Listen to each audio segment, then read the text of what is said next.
안녕하세요. 오늘도 사연살롱을 찾아주셔서 감사합니다. 30대 여자입니다. 저는 그다지 긴 세월을 살진 않았지만 세상엔 정말 별로인 사람들이 많은 것 같아요. 당연히 지켜야 할 상식과 도리가 있음에도 자신의 이익에 눈이 먼 그런 사람들을 보면 그렇게 화가 날 수가 없죠. 저는 그런 사람들에게 심하게 대인 경험이 있어요. 바로 시댁 식구들인데요. 피 한 방울 섞이지 않은 시댁 식구들과 뭐 그렇게 잘 지낼 수 있겠냐마는 저의 경우는 하도 어이가 없고 또 시간이 흘러도 그 분노가 가시지 않는 것이 지금도 그때의 그 일들을 떠올리면 꼭 어제 일처럼 화가 치밀곤 해요. 그래도 언젠가는 제 안에 있는 폭풍도 잠잠해지길 바라는 마음이에요. 무엇보다 세월에 단련된 현명한 분들의 조언이 필요하네요. 그래서 이렇게 제 이야기를 써보려 합니다. 저는 평범한 가정에서 나고 자랐어요.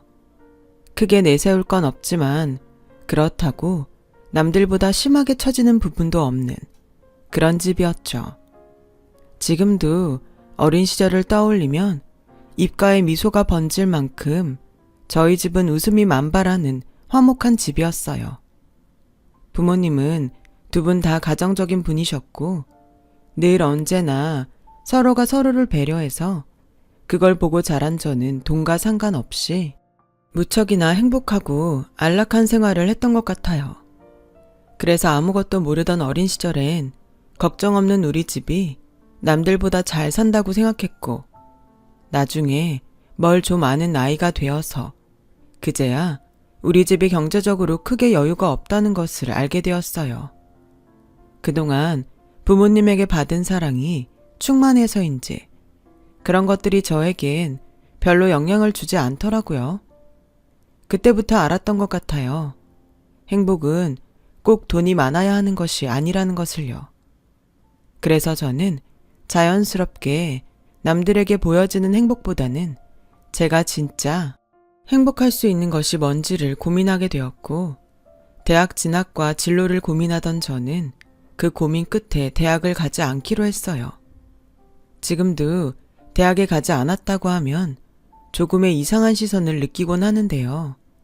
그때는 그런 시선이 훨씬 노골적일 때였지만 저는 대학을 가서 딱히 배우고 싶은 것이 없었고 또 그것을 통해 하고 싶은 일도 없었기에 저는 제가 바라던 대로 하루빨리 어엿한 사회인이 되어 자유로운 저만의 인생을 살고 싶었어요. 그런데요, 아이러니하게도 주변의 친구들과 어른들은 제가 대학을 안 가는 것을 집에 돈이 없어 못 가는 것으로 생각하고 자기들 멋대로 저를 측은하게 바라보더라고요. 처음엔 뭔가 억울한 기분에 기를 쓰고 아니라고 하기도 했지만 오히려 그게 더 이상한 것 같아서 오해를 하던 착각을 하던 별로 신경 쓰지 않았어요. 그리고 그렇게 제가 20살이 막 되었을 즈음 아빠는 저에게 처음으로 술을 가르쳐 주시며 당신은 예전에도 그랬고 앞으로도 제가 옳다고 하는 것에 기꺼이 응원해 줄 것이니 절대 기죽지 말고 원하는 대로 살라고 조언을 해주셨죠. 그러면서도 이제 막 아가씨가 된 딸이 아주 조금은 걱정이 되셨는지 처음으로 아빠는 이런 말씀도 하셨는데 세월이 지난 지금 아빠의 그 말을 떠올리면 마음 한구석이 너무나도 아픕니다. 미정아, 아빠는 말이야 우리 미정이가 아빠만큼 미정이를 사랑해주고 지지해주는 남자를 만났으면 좋겠어. 에이, 나 이제 막 20살인데 아빠 너무 빠른 거 아니야? 요즘 애들은 다 빠르다고 하던데 뭘. 그리고 이게 얼마나 중요한 얘긴데 아빠는 우리 딸이 결혼하지 않고 평생 아빠랑 살았으면 좋겠지만 또 그러면 안 되는 거야. 그래서 이렇게 미리 당부하는 거고. 네, 여부가 있겠습니까? 이 녀석 봐라. 아빠는 지금 진지하다고. 자고로 남자는 자기 사람을 챙기고 책임질 수 있어야 해. 어디 성질난다고 욱하고 버럭하는 그런 애들은 절대 가까이 하면 안 된다. 그리고 사람이 한결같아야지. 이렇게 저렇게 자꾸 변하는 사람은 조심해야 해. 알겠지? 알았어. 내가 아빠 딸인데 그런 남자를 내가 왜 만나? 난 우리 아빠 같은 남자 아니면 절대 연애도 안 하고 결혼도 안 할 거야. 저는 살짝 취기가 오른 아빠에게 안심하라고 그런 약속을 했어요. 그리고 사회인이 된 지 2년 정도 흘렀을 때 아빠가 신신당부한 그런 남자를 소개로 만나게 되었죠. 배려심 넘치고 유머러스한 센스에 반해서 연애를 시작하게 되었어요. 그리고 그 남자와 저는 3년 뒤 부부가 되었죠. 남편은 연애를 시작했을 때부터 저희 아빠와 비슷한 구석이 많았어요. 하루 온종일 저만 생각하는 듯 했고, 저와 있을 때는 무엇이든 저를 위해 다 해주었어요. 물론 그때는 남편의 모습을 다 믿지는 않았어요. 왜 그렇잖아요. 좋으면 뭔들 못할까 하는 그런 생각. 그래서 저는 연애를 더 길게 하면서 남편이 진짜 어떤 사람인지 확인하려 했고, 2년 뒤 적어도 제 눈엔 한결같이 저만 아는 바보 같은 사람이라, 그래, 이 남자는 변하지 않고 평생 나만 바라볼 우리 아빠 같은 사람이야 라는 확신이 들어 결혼까지 생각하게 되었어요. 당시 저는 그리 많은 나이는 아니었지만 남편이 저보다 6살이 많았어요. 또 저는 이왕 결혼할 거라면 차라리 빨리 해서 우리 집처럼 화목한 가정을 이루고 싶다는 꿈이 있었어요. 그래서 연애를 하는 중 남편이 먼저 자기 집에 가서 인사를 드리면 어떻겠냐고 물었을 때 1초의 망설임도 없이 좋다고 했습니다. 내심 남편의 집 분위기가 궁금했던 저는 기대와 긴장을 동시에 하며 첫 방문을 했었죠. 그리고 그렇게 찾아간 남편의 집. 그러니까 시댁의 모습은 제가 바라던 대로 화목하고 따뜻한 그런 집이었고, 남편의 가족은 부모님과 남편, 그리고 시집간 여동생까지 4인 가족이었는데 제 눈에 참 이상적인 가족으로 보이더라고요. 당시 시아버지는 동네에서 작은 약국을 운영하다 얼마 전 건강 이상으로 약국 문을 닫으셨고, 시어머니는 결혼 전 작은 병원 간호사로 일을 하시다가 결혼하면서 그만뒀다고 하셨어요. 그러니까 지금은 이렇다 할 직업은 없고 자식들에게 용돈 받아 생활하시지만 나름 배운 사람들이었죠. 남편은 당시 대기업까지는 아니었지만 그래도 그쪽 업계에서는 꽤 유명한 회사에서 마케팅 과장 일을 하고 있었어요. 게다가 시집간 여동생은 시집을 잘 가서 서울 강남에 있는 아파트에서 사모님 소리를 듣는 모양이더군요. 저는 평소 성격과 가치관은 그렇지 않지만 자리가 자리인지라 혹시나 저를 대학에 가지 않았다고 못마땅해 하시지 않을까? 또 집이 경제적으로 여유가 있지 않다고 반대하지 않을까? 등등 걱정이 되기도 했었는데, 다행히 남편의 부모님은 그 어떤 것도 크게 문제 삼지 않으셨어요. 이쯤 되니 저도 남편을 놓치고 싶지 않다는 마음이 제 안에 자리하게 되더라고요. 남편 집에 인사를 드린 것을 계기로 저희는 본격적으로 결혼에 대해 이야기를 나누게 되었는데요. 때마침 저희 부모님께 소개한 남편을 부모님이 마음에 든다고 하셔서 저희는 이미 마음먹은 결혼을 미룰 이유가 없어 그 애가 가기 전에 결혼식을 올리게 되었어요. 그때를 생각하면 참 철이 없었어요. 어려서 그랬는지, 그때까지 크게 대인 적이 없어 그랬는지, 저는 앞으로 제 인생이 계속 남편과 알콩달콩 행복할 거라고 믿었죠. 결혼 당시 남편도 벌고 저도 돈을 버니 저희의 신혼은 나름 경제적으로 여유가 있어서 그야말로 행복 그 자체였어요. 그리고 제 예상대로 저는 결혼 후 예전보다 훨씬 많이 행복하게 남편과 신혼생활을 즐겼어요. 그때가 아마도 제 인생에서 남편과 가장 행복한 시간을 보냈던 때였던 것 같네요.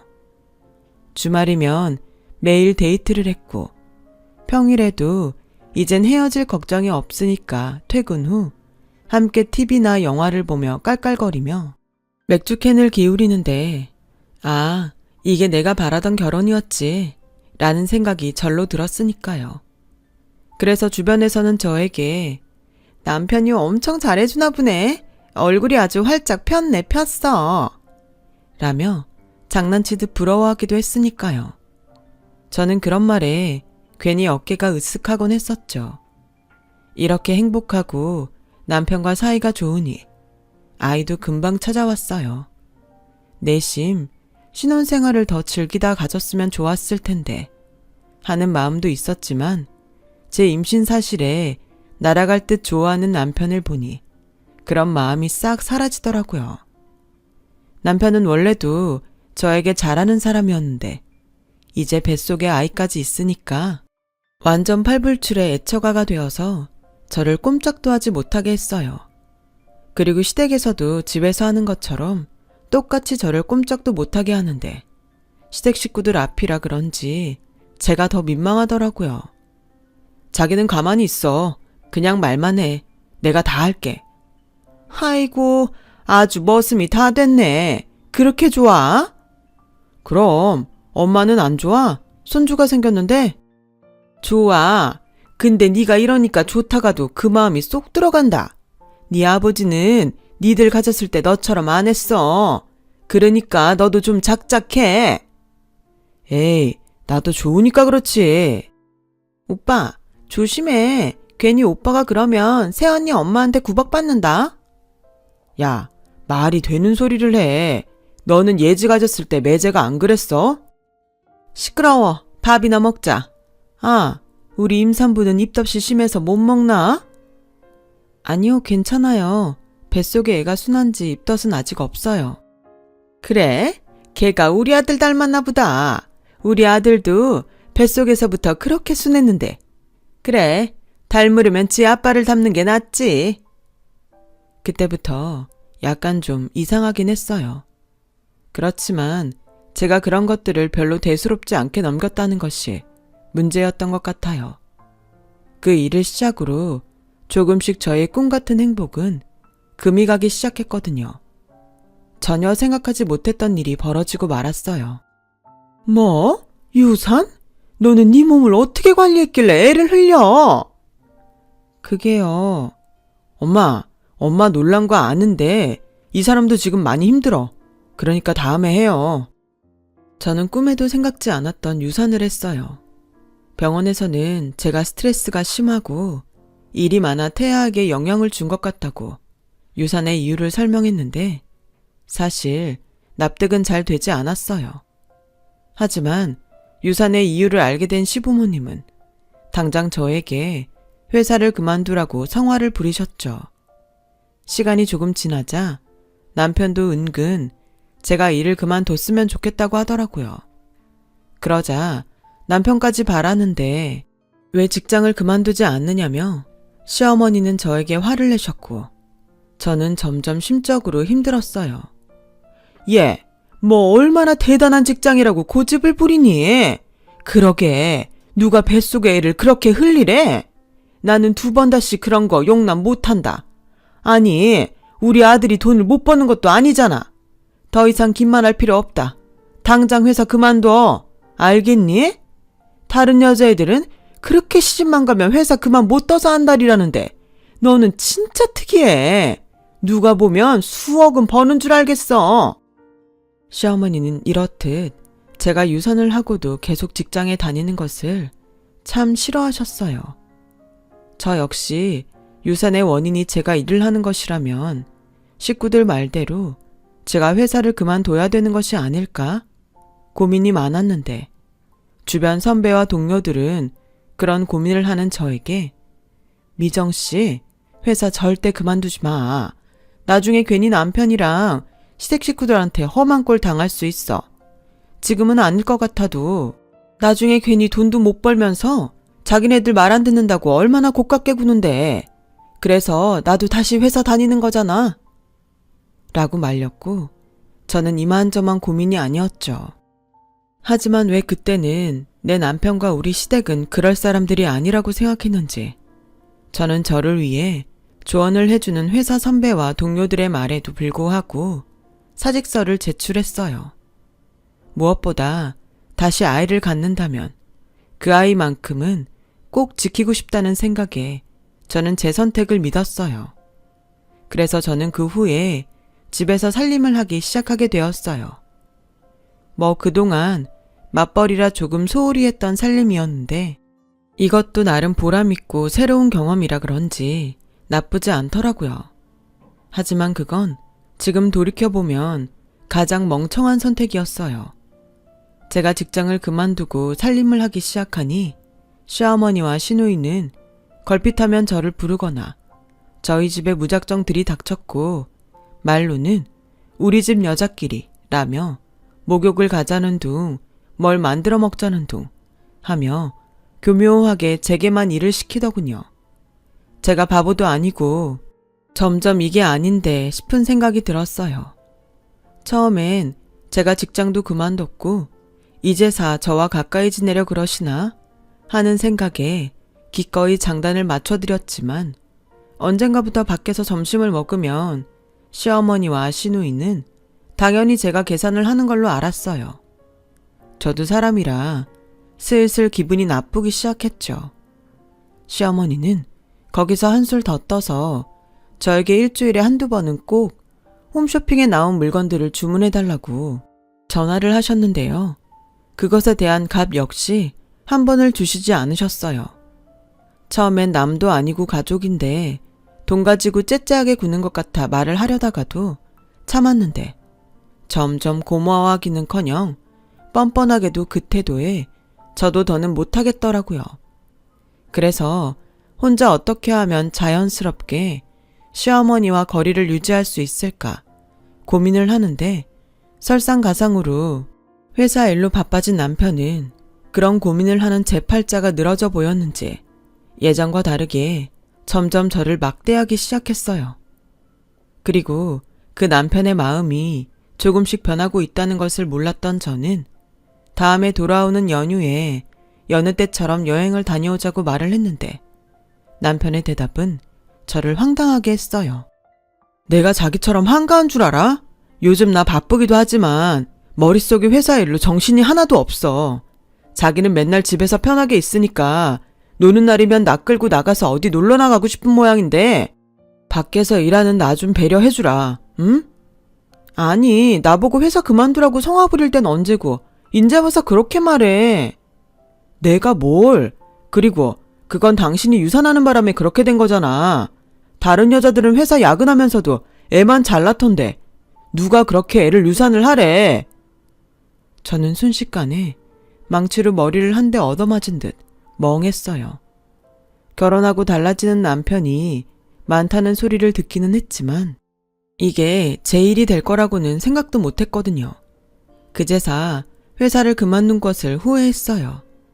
자신만만하게 나는 아닐 거라고 장담했던 제 자신이 그렇게 한심하게 느껴질 수가 없었죠.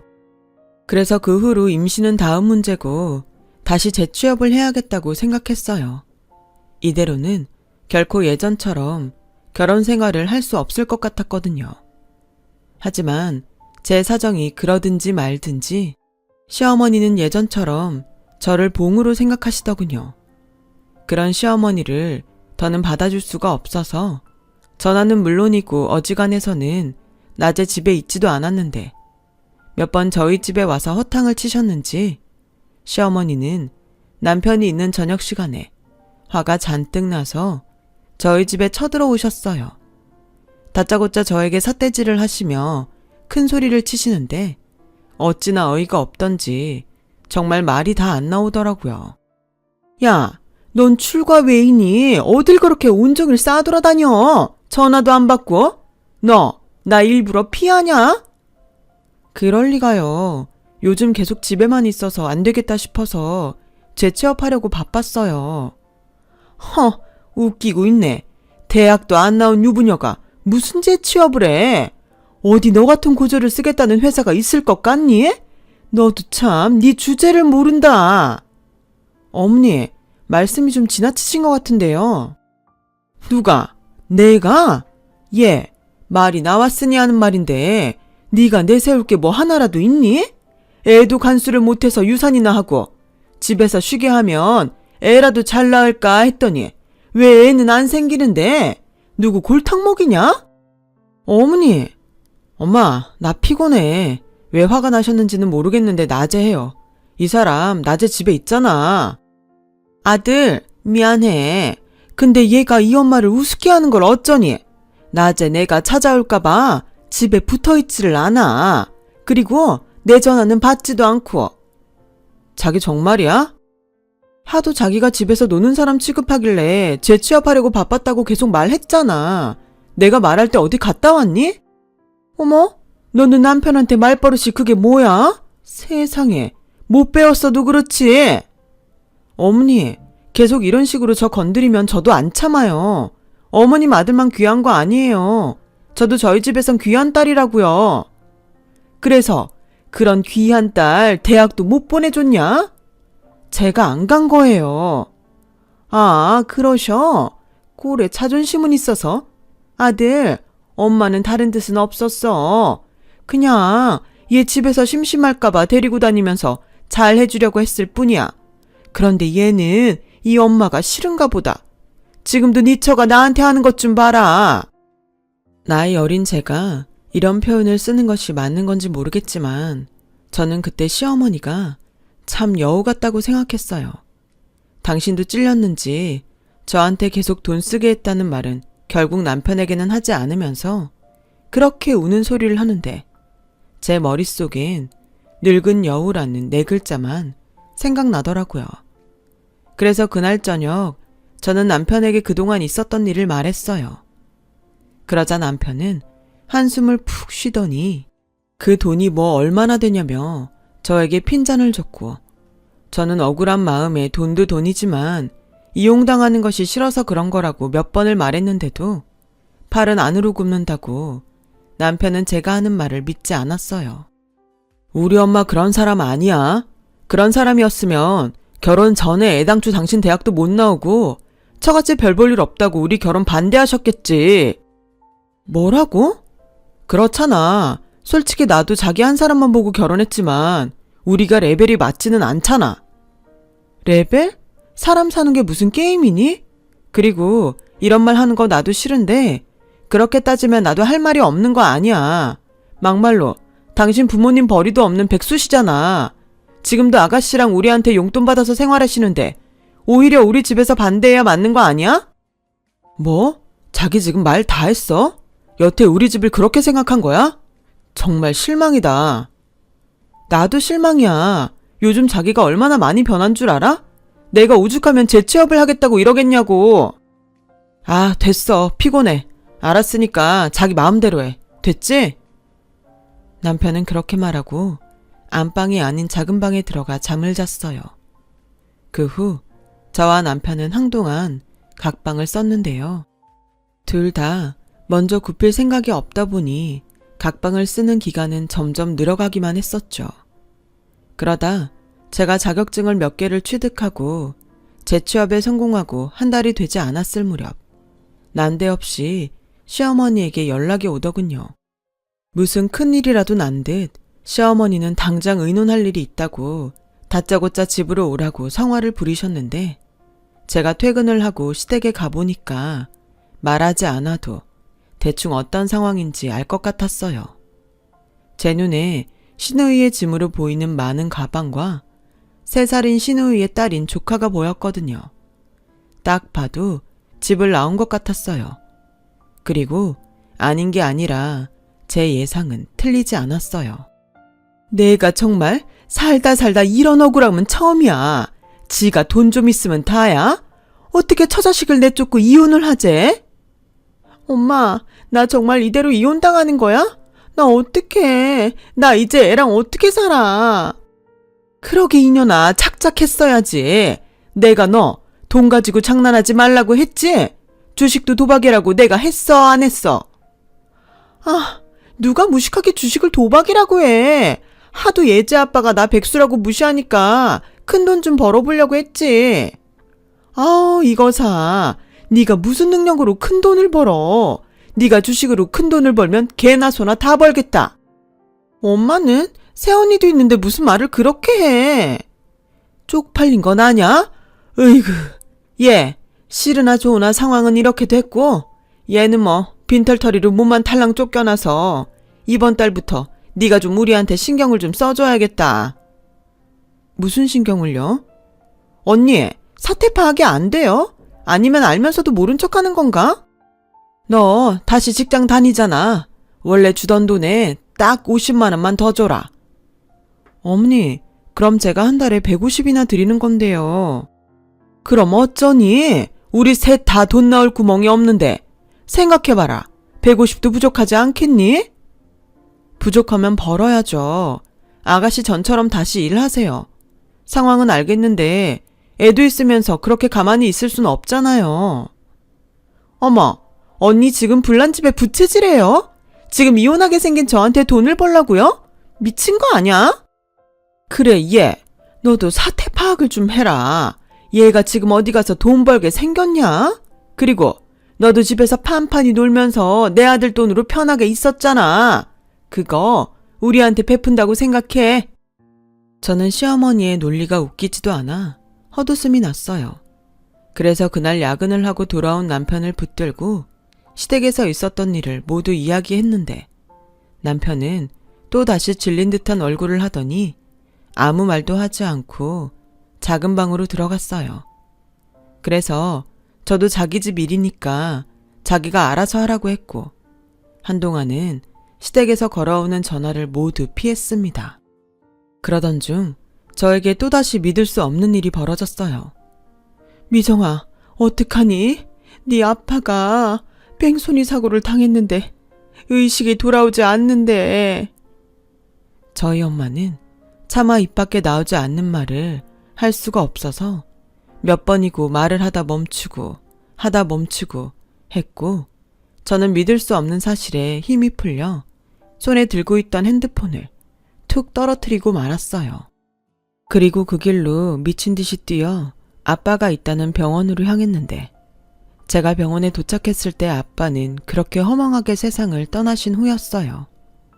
엄마는 오열하다 정신을 잃으셨고 저는 이러다 엄마까지 잘못되면 어쩌지 싶어 몸을 달달 떨며 아빠의 빈소에 앉아 있었는데 뭐가 어떻게 되어가는지 정말 하나도 모르겠더라고요.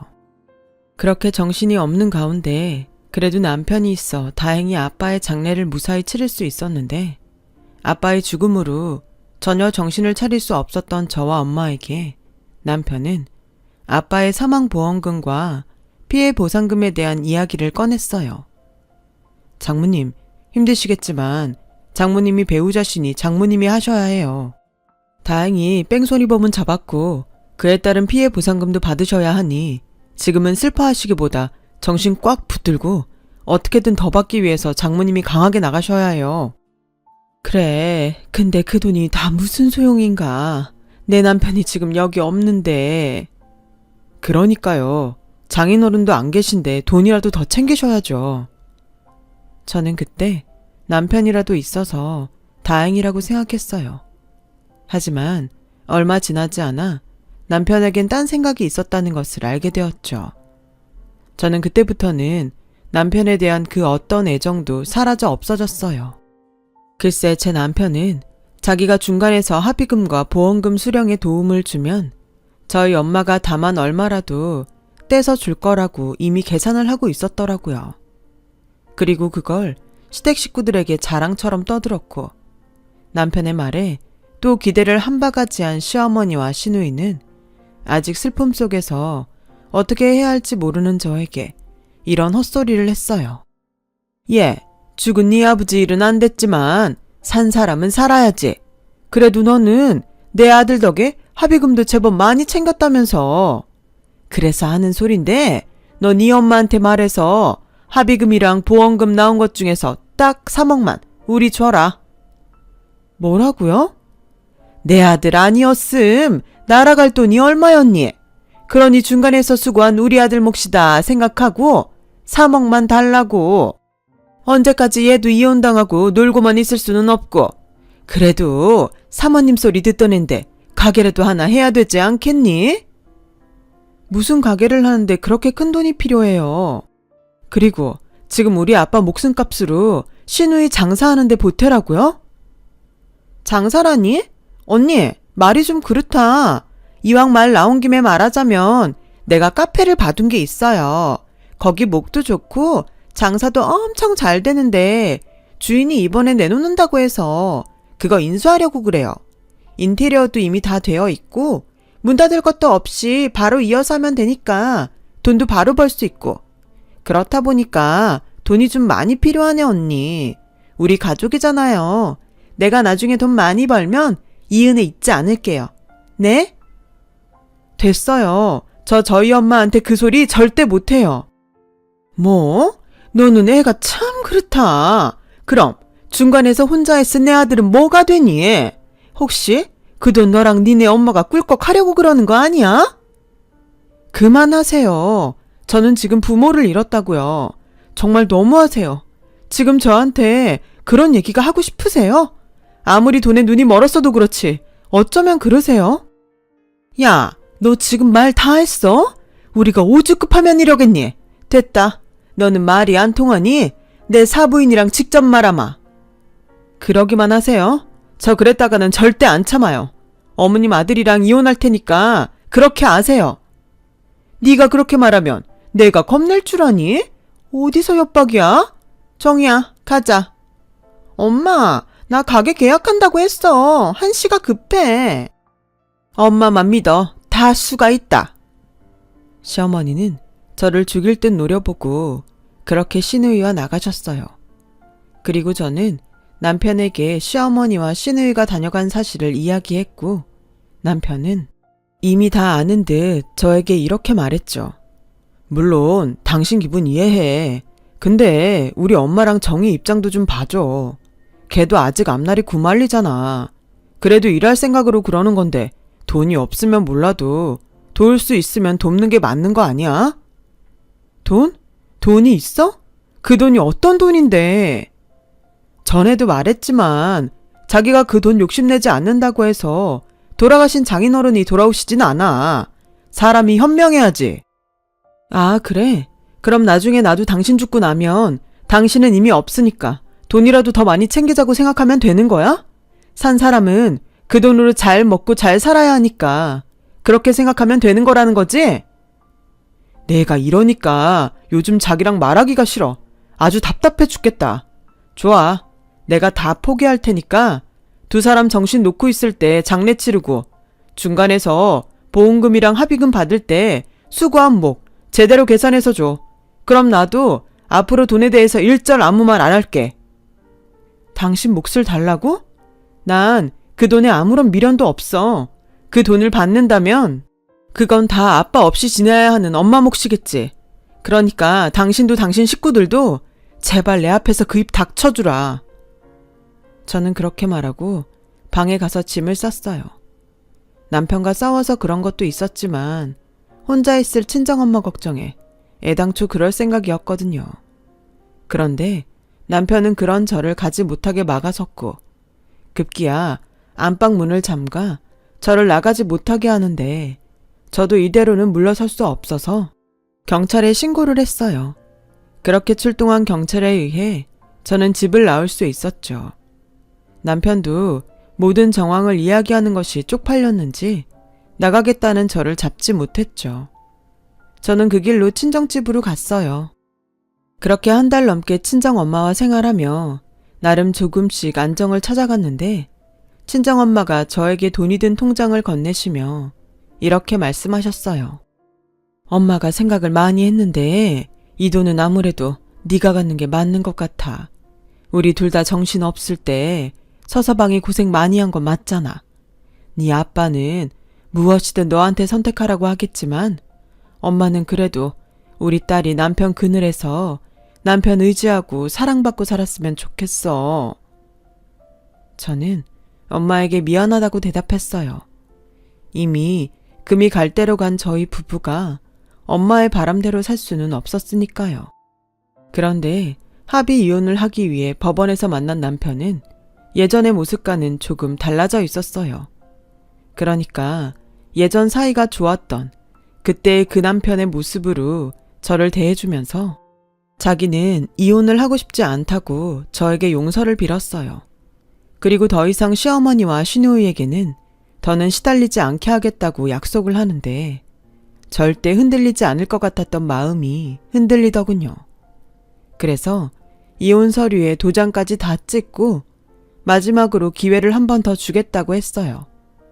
만약 똑같은 일이 벌어진다면 이미 다 작성한 이혼 서류를 제가 법원에 제출하는 것으로 합의를 했죠. 저는 그렇게 다시 집으로 돌아갔어요. 다시 혼자 남을 친정엄마가 마음에 걸리긴 했지만 제가 이혼을 보류했다는 것이 더 기뻤던 엄마는 저에게 자기 생각은 하지 않아도 되니 그저 행복하게만 살라고 당부하셨죠. 그렇게 한 3개월. 저는 다시 예전처럼 남편과 사이좋게 지낼 수 있었어요. 각자 빨리 퇴근하는 날이면 서로를 위해 식사를 준비했고 가끔은 저희 친정에 가서 저희 엄마와 시간을 보내기도 하면서요. 그래서 점차 가지고 있던 이혼 서류에 대해 잊어가고 있을 즈음 결정적인 사건이 일어났습니다. 그 사건으로 저는 아무런 미련 없이 남편과 이혼하게 되었어요. 그날은 토요일이라 모처럼 늦잠을 자고 있었는데요. 거실에서 들려오는 요란한 소리에 저는 잠에서 깼고 남편은 벌써 일어나 방에 없길래 남편이 거실에서 무얼 하나 싶어 거실로 나가봤는데 글쎄 저도 모르는 이사가 한창이었어요. 카페를 3개월 만에 말아먹은 시누이가 결국엔 빚만 잔뜩 지어 시댁집을 처분하게 만들었던 거예요. 오갈 곳이 없어진 그들은 저희 집에 이사를 들어오고 있었던 거고요. 아니, 이렇게 말도 없이 이사를 오는 경우가 어딨어요. 어머, 너 웃긴다. 여기 내 아들 집이잖아. 그리고 누가 말을 안 했대? 아, 국진이가 너한테 아직 말을 안 했니? 내 아들이 오죽하면 그랬을까. 아무튼 그렇게 됐으니까 너도 빨리 도와. 그리고 안방은 나랑 네 시아버지가 쓸 테니까 비워주고. 말도 안 돼. 알았어요. 잠시만 기다리세요. 저기요. 저는 시어머니에게 그렇게 말하고 한참 이사 일을 하는 업체 사람에게 여기 있던 짐을 다른 곳으로 옮기고 싶다고 말했어요. 물론 돈을 2배로 더 준다고 조건을 걸었고요. 업체 사람은 누군가 통화를 한 후 곧 차가 올 거라고 저에게 말하더군요. 저는 저대로 짐을 싸기 시작하는데 누군가에게 연락을 받았는지 그때까지 콧배기도 보이지 않던 남편이 헐레벌떡 뛰어 들어왔어요. 자기야, 미안해. 상황이 좋지 않아서 말한다는 게 늦었어. 그래? 그 말한다는 게 결국엔 상의는 아니었던 거지? 어떻게 나랑 말도 없이 여기로 오시게 해? 그럼 어떡해. 이미 엄마랑 아버지가 집을 담보로 정희한테 돈을 해주신 걸. 그러게. 그때 그냥 장인어른 보험금에서 얼마 줬으면 좋았잖아. 뭐? 설마 우리 이혼 서류 다 작성된 거 잊은 거 아니지? 우리 이제 정말 끝내자. 싫어. 아니, 난 절대 안 해. 나랑 정 이혼하고 싶으면 그때 받았던 장인어른 보험금이랑 합의금에서 절반 줘. 그럼 해줄게. 미친놈. 너랑 니네 집 식구들 다 돈에 미친 사람들이야. 법으로 해. 법으로 가져갈 수 있으면 가져가라고. 근데 난 돈도 돈이지만 너 같은 새끼랑은 1분 1초도 살고 싶지 않아. 야, 내가 밖에서 듣자 하니까 누구 보고 미쳤대. 네가 돈 좀 만지니까 뭐라도 되는 것 같냐? 우리 아들 아니었으면 그 돈도 없었잖아. 너 갈 때 가더라도 돈 내놓고 가. 저 그 돈 없어요. 제 앞으로 나온 거 아니잖아요. 그러니까 법으로 그게 맞는다면 제대로 가져가세요. 저도 어떤 판결이 나올지 아주 궁금하네요. 그리고 제가 이 집 올 때 혼수로 해온 건 싹 다 가져갈 테니 안방을 쓰시던 거실을 쓰시던 마음대로 하세요. 이 집 숟가락 젓가락까지 몽땅 제가 해온 건 아시죠? 저는 그렇게 말하고 업체 사람들에게 집에 있는 가구며 가전제품 모두를 실어서 친정집으로 가자고 했어요. 친정엄마는 많이 놀라셨지만 제가 전후 사정을 이야기하자 더는 아무 말도 없으셨죠. 졸지에 집에 있던 오래된 것들을 제가 신혼살림으로 장만한 것들로 교체가 되었는데 이상하게 기분이 나쁘지 않았어요. 어쩌면 제 안에 언제고 이런 날이 올 거라고 예상을 했던 것처럼요. 저는 그 후 변호사를 통해 이혼 소송을 진행했어요. 남편과 시댁 식구들은 그놈의 돈 타령을 해댔지만 판사님도 그런 사람들의 손을 들어주시진 않으셨죠. 그래서 덕분에 그리 오랜 시간이 걸리지 않아 깨끗하게 이혼을 할 수 있었어요. 그러자 남편과 시어머니 그리고 시누이까지 저에게 잘못했다고 용서를 해달라는 헛소리를 몇 번 했지만 가차없이 그들에게 외면했죠. 그리고 저에게 처음 남편을 소개해준 지인은 이렇게 될 줄 몰랐다며 미안해하며 최근에 남편의 근황을 알려줬는데 남편은 이혼 후 둘째의 가장이 되어 시댁 식구들을 먹여 살리느라 피골이 상접하다는 말을 들었어요. 어찌나 고소하던지 나중엔 돌아가신 아빠가 저를 도와주신 게 아닐까 하는 생각도 들더라고요. 저희 아빠는 언제나 제가 행복하길 바라시는 분이셨으니까요. 그래서 저는 아빠의 바람대로 무조건 행복하기 위해 노력하며 살고 있어요. 가끔은 엄마와 여행도 가고 또 가끔은 갖고 싶은 것과 하고 싶은 일에 돈과 시간을 쓰는데요. 행복이라는 것이 별것이 없더라고요. 욕심내지 않고 주어진 것에 만족하며 그때그때 제가 원하는 것을 하면 그것이 행복이니까요. 인정하기 싫지만 행복은 어쩌면 불행했던 사람들이 더 잘 느낄 수 있는 것 같아요. 그러니 행복은 상대적일 수밖에 없는 것이죠. 그래서 저는 이 행복한 시간들을 절대로 놓치고 싶지 않아요. 누군가 그러더라고요. 행복은 질도 중요하지만 빈도가 더 중요하다고. 그래서 저는 작든 크든 매일 행복하려 합니다. 하늘에 있는 아빠가 기뻐하실 수 있도록 최대한 오래오래 저희 엄마와 함께요. 지금까지 제 이야기 들어주셔서 너무 감사합니다. 언제나 건강하시고 소중한 사람들과 행복한 시간을 보내시길 진심으로 바랄게요. 여러분, 사연 댓글에 응원과 현명한 조언 부탁드려요.